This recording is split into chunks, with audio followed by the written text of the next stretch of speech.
옛날 옛적 프랑스의 작은 마을에 클레어라는 소녀가 살고 있었습니다. 클레어는 아름다운 숲 가장자리에 자리 잡은 작은 오두막에서 아버지, 어머니와 함께 지내고 있었지요. 그 숲은 마을 사람들에게 마법의 숲이라 불렸습니다. 숲 속에는 다양한 동물들과 형형색색의 꽃들, 그리고 이따금씩 빛나는 별처럼 선명하게 반짝이는 작은 신비의 생물들 덕분에 그 명칭을 얻었지요. 클레어는 항상 숲속을 탐험하는 것을 좋아했습니다. 어느 날 그녀는 대나무처럼 높이 뻗은 나무들 아래로 빛이 비쳐 들어오는 오솔길을 걷고 있었습니다. 그때 클레어의 시선을 사로잡은 것은 한낮의 하늘을 닮은 하얀 나비였습니다. 나비는 클레어의 주위를 천천히 날며 유혹하듯 숲 깊은 곳으로 그녀를 이끌었습니다. 클레어는 무심코 나비를 따라가기로 했어요. 나비는 마치 특별한 비밀을 공유하고 싶다는 듯 후방나무들 사이에 좁은 길을 지나 멋진 연못가로 그를 안내했습니다. 연못은 빛나는 물결로 일렁였고 주변에는 알록달록한 꽃들이 피어났습니다. 그곳은 전에 클레어가 본 적 없는 새로운 세계처럼 보였습니다. 그때 연못 가운데서 하얀 나비가 인간의 소녀로 변하더니 클레어에게 다가왔습니다. 나는 이 숲의 수호자인 아델이라고 해요. 당신이 이곳에 왔다니 기뻐요. 그녀가 미소 지으며 말했지요. 클레어는 놀랐지만 금세 마음이 편안해졌습니다. 아델은 클레어에게 그 숲이 사실은 마법의 숲이며 그녀처럼 순수한 마음을 지닌 사람만이 그 비밀을 알 수 있다고 설명했습니다.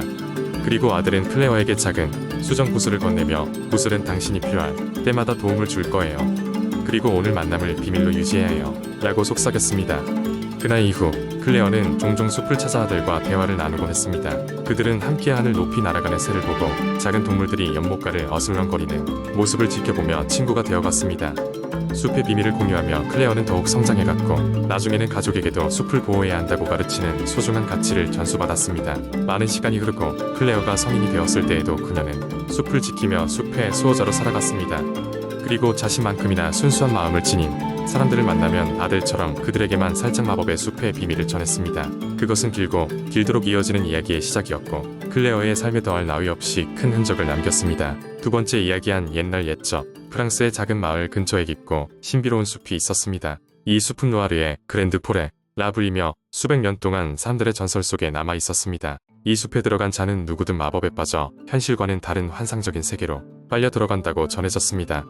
어느 해 유난히도 눈이 많이 내리던 겨울 마을에 사는 작은 소녀 루시는 마법의 숲에 대한 이야기를 들으며 자랐습니다. 그녀는 숲의 비밀이 무척이나 궁금했습니다. 루시의 호기심은 날마다 커졌고 추운 겨울밤이 지나 봄이 다가올 때까지도 그 마음은 식지 않았습니다. 루시는 어느 날 마침내 결심합니다.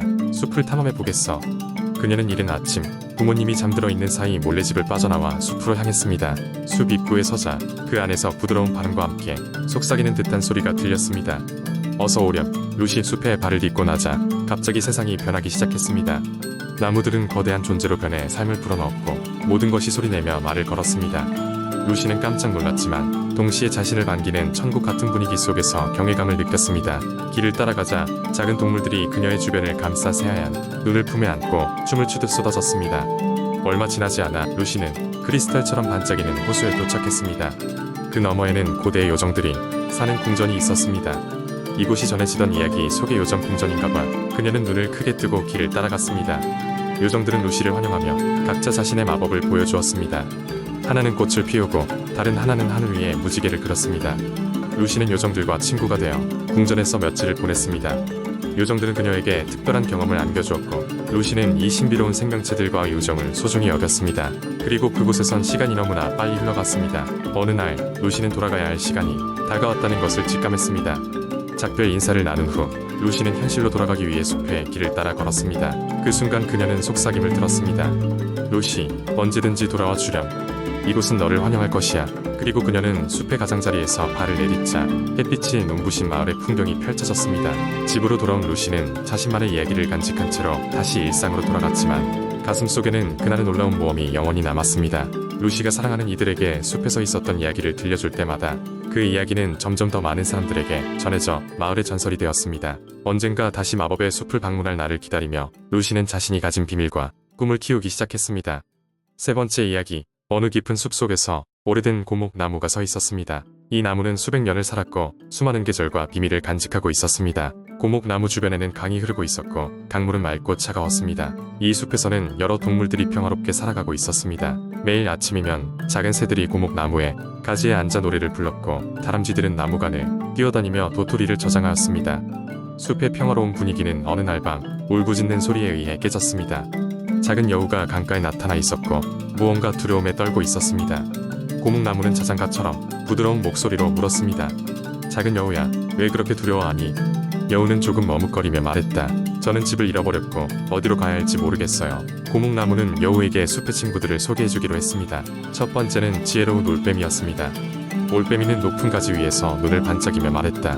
너의 집을 찾도록 도와주겠어. 하지만 그러기 위해서는 너도 숲에 친구가 되려는 노력이 필요하단다. 여우는 기쁘게 고개를 끄덕였습니다. 그 다음 날부터 여우는 숲의 친구들과 함께 동료가 되기 위한 노력을 시작했습니다. 그는 다람쥐들을 도와서 도토리를 모아주고 병든 새에게는 간호를 하였습니다. 여우의 친절한 행동은 숲의 모든 친구들에게 점점 알려졌고 그들은 여우를 사랑하게 되었습니다. 그러던 어느 날 큰 비가 내렸고 강이 범람할 위기에 처했습니다. 여우는 다급하게 달려가 모든 동물들에게 이 사실을 알렸습니다. 강이 곧 넘칠 거예요. 우리가 모두 힘을 모아 이 위기를 극복해야 해요. 여우의 외침에 숲의 모든 동물들이 힘을 합쳐 강가의 제방을 쌓기 시작했습니다. 이날 밤 비는 멈췄고 강은 고요히 흐르기 시작했습니다. 모든 동물들이 고생을 했지만 서로의 도움 덕분에 큰 피해를 면할 수 있었습니다. 고목나무는 여우에게 다가가 말했습니다. 지금 너는 진정한 숲의 일원이 되었구나. 우리는 함께할 수 있어 기쁘단다. 그리하여 여우는 숲에서 자신의 새 집을 찾게 되었고 매일매일 친구들과 평화로운 시간을 보내며 살게 되었습니다. 이 이야기는 오랜 시간이 지난 후에도 이 숲을 찾는 모든 이들에게 따뜻한 전설로 남아 전해지게 되었습니다. 네 번째 이야기, 옛날 옛적 프랑스의 아름다운 고원지대에 작은 마을이 하나 있었습니다. 이 마을은 짙은 숲으로 둘러싸여 있었고 그 숲은 주민들에게 항상 놀라움을 안겨주었습니다. 그 숲은 마법의 숲이라고 불렸고 특히 이 숲에는 말을 할 수 있는 동물들이 살고 있다고 전해졌습니다. 마을 사람들은 평화롭고 풍요로운 삶을 살았지만 항상 숲에 대한 경외심을 가지고 있었습니다. 숲의 경계에 가까운 작은 농가에는 어린 소녀 마리와 그녀의 가족이 살고 있었습니다. 마리는 항상 숲을 동경했으며 그 안에 숨겨진 미스터리를 탐험하고 싶어 했습니다. 그러나 부모님은 숲이 너무 위험하다고 말리며 그녀를 만류하곤 했습니다.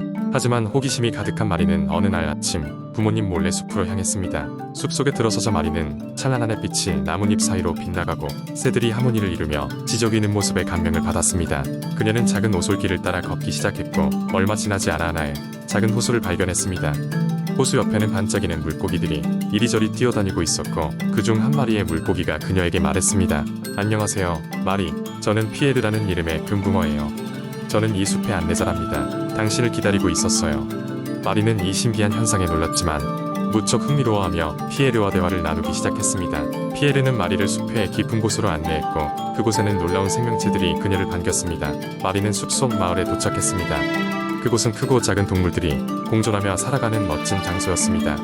멧돼지 장군, 똑똑한 여우, 지혜로운 올빼미 등이 그녀에게 인사하며 자신의 이야기를 나누었습니다. 이곳의 동물들은 마리가 인간 세계에 전해줄 수 있는 특별한 메시지가 있다고 말했습니다. 숲의 생명체들은 마리에게 자연과 인간의 조화로운 공존이 얼마나 중요한지를 전했습니다. 숲이 제공하는 다양한 선물과 그 안의 생명체들이 얼마나 서로에게 의지하며 살아가는지를 깨닫도록 했습니다. 마리는 그 메시지를 통해 많은 것을 배웠고 인간 세상에서 숲과 자연을 보호해야 한다는 강한 의지를 가지게 되었습니다. 마지막으로 마리는 떠나기 전 숲의 여왕인 웅장한 사슴을 만났습니다. 사슴은 마리에게 작은 목걸이를 주며 말했습니다. 이 목걸이는 당신이 우리에게 배운 것을 잊지 않게 할 것입니다.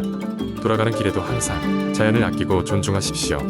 마리는 숲을 떠나 집으로 돌아왔고 부모님께 숲에서의 경이로운 모험을 이야기했습니다. 그녀의 이야기는 마을 사람들에게 전해졌고 사람들은 숲을 보호하고 돌보는 데 더욱 힘쓰게 되었습니다.